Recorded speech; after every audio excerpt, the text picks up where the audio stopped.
오늘 하루도 예수님 편에 서 있는 하루가 되시기를 축복합니다.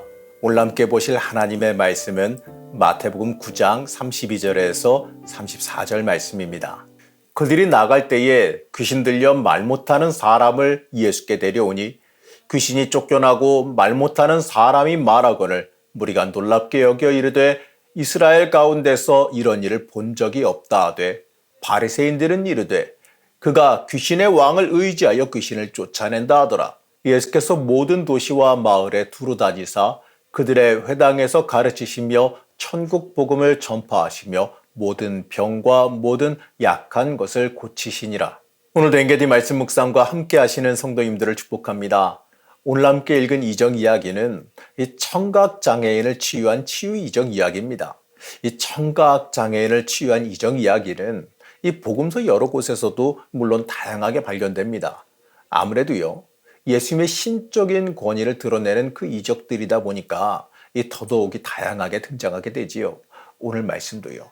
이 치유한 이적 그 자체로만 보게 되면 사실 그리 특별한 내용은 없는 것처럼 보입니다. 예수님께서 귀신 들려 말 못하는 사람을 치유하셨고 사람들이 그걸 보고 놀랍게 여겼다라고 하는 일반적인 흔한 치유 이적 이야기의 구조입니다. 하지만요, 이 이적 이야기는요, 오직 마태복음에만 등장하는 이적 이야기입니다. 이 치유 그 자체가 관점이 아니라 이 치유 이적에 대한 무리들의 반응이 굉장히 독특하기 때문에 주목해 봐야 됩니다. 33절과 34절 말씀을 다시 한번 보겠습니다.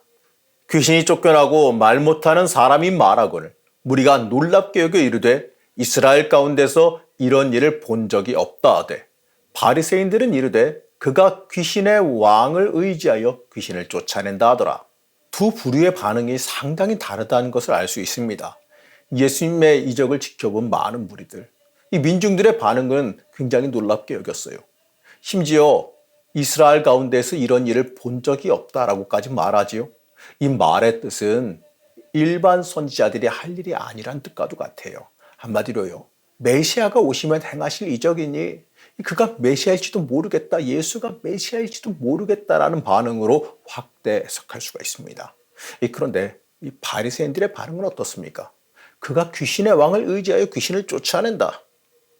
아주 극과 극의 반응이지요. 예수님을 적대시하기 위한 그 바리새인들은요, 예수님이 무엇을 해도 그걸 똑바로 바르게 좋게 볼 생각이 없었어요. 이들은 이 말씀에 능통한 사람들 맞습니다. 메시아가 오시면 어떠한 일이 일어나는지 너무나도 잘 알고 있는 사람들이었어요. 메시아의 징표가 무엇인지도 잘 알았습니다. 하지만 그럼에도요, 굉장히 엉뚱한 소리를 행합니다. 심지어 그 내용은 구차하기가 이를 데 없지 않습니까? 귀신의 왕의 힘을 입어서 귀신을 쫓아낸다는 말. 이거 실소를 자아내기 쉬운 말입니다. 일반적인 상식으로요, 생각해봐도 귀신의 왕은 이 자신의 권세를 위해 귀신을 부려서 사람들을 휘어잡아야 되는 존재인데 그래야 자기 세력도 커지고 권세도 커지는 거 아니겠습니까? 그런데 그런 귀신의 왕이 사람을 위해서 자신의 세력인 귀신들을 쫓아낸다? 이건 납득하기 어려운 일이지요. 그런데도요, 바리새인들은 이렇게 말해요. 그 이유가 뭐겠습니까? 예수님을 향한 그 마음이 완전히 닫혀 있었기 때문에 그래요. 오늘 이적 이야기에 대한 또 다른 관점으로 보게 되면 이렇게 볼 수가 있습니다. 오늘의 이적 말씀은 이 8장에서 9장에 이르러 연속되어져 나오는 이적 이야기 중에 마지막 이야기입니다. 그 바로 앞에 이적 이야기는 시각장애인들의 눈을 뜨게 하신 이적 이야기예요. 마지막 부분에 시각장애인과 청각장애인 치유라는 이 강조점을 둔 이유가 뭐냐면 11장 5절의 말씀을 준비하기 위해서예요. 마태복음 11장 5절 말씀입니다. 맹인이 보며 못 걷는 사람이 걸으며 나병 환자가 깨끗함을 받으며 못 듣는 자가 들으며 죽은 자가 살아나며 가난한 자에게 복음이 전파된다 하라. 예수님께서 하신 이 말씀은 11장 3절에서 세례 요한이 제자들을 보내서 예수님께 물어본 질문에 대한 대답입니다. 예수께 여짜오되 오실 그이가 당신이오니이까 우리가 다른 일을 기다리오리이까. 이 당시 감옥에 갇힌 세례 요한이 이 제자들을 보내서 예수님께 당신이 메시아입니까? 라는 질문을 합니다. 바로 거기에 대한 대답이에요. 너희가 듣고 본 것을 그대로 전하라 이렇게 말씀하십니다. 이 대답은요, 이 앞에서 살펴본 8장에서 9장에 걸친 이적 이야기에 대한 요약이기도 합니다. 이 내용은 이 구약의 메시아가 오시면 이러한 이적을 행하실 것이다, 이러한 내용이기도 해요. 이사야서 35장 5절 말씀입니다. 그때에 맹인의 눈이 밝을 것이며 못 듣는 사람의 귀가 열릴 것이며.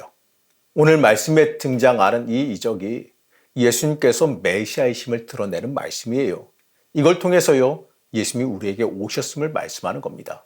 오늘 함께 살펴본 이적 이야기는 예수님이 오실 그분이시다, 이러한 증거도 됩니다. 하지만 오늘 말씀을 통해 우리에게 주시는 메시지는요, 이 바리새인들의 반응을 묵상해 보라 이겁니다. 예수님을 향한 그 마음을 완전히 닫아버려서 어떤 이적을 보여주시더라도 철저히 마음을 닫아버리는 저들을 보면서 여러분들은 어떠한 마음이 드십니까?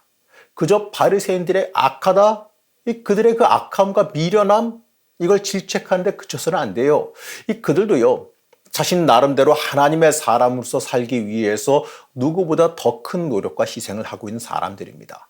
그런데 중요한 건 본질을 보지 못했다는 거죠. 그 이유가 뭐겠습니까?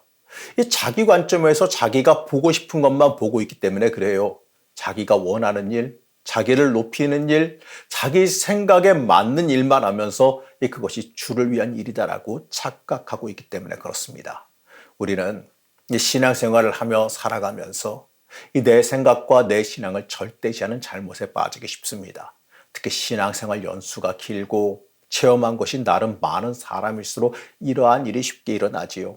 이런 분들은요, 좀 목사님 설교도 평가를 참 좋아하는 것 같아요. 이 자신의 기준에 맞으면 칭찬하고 자신의 기준과 생각에서 어긋나면 목사님이 그 자기 의를 얘기했다라고 비판하는 거죠. 목사님이 자기 소리 했다고 비판하는 거예요.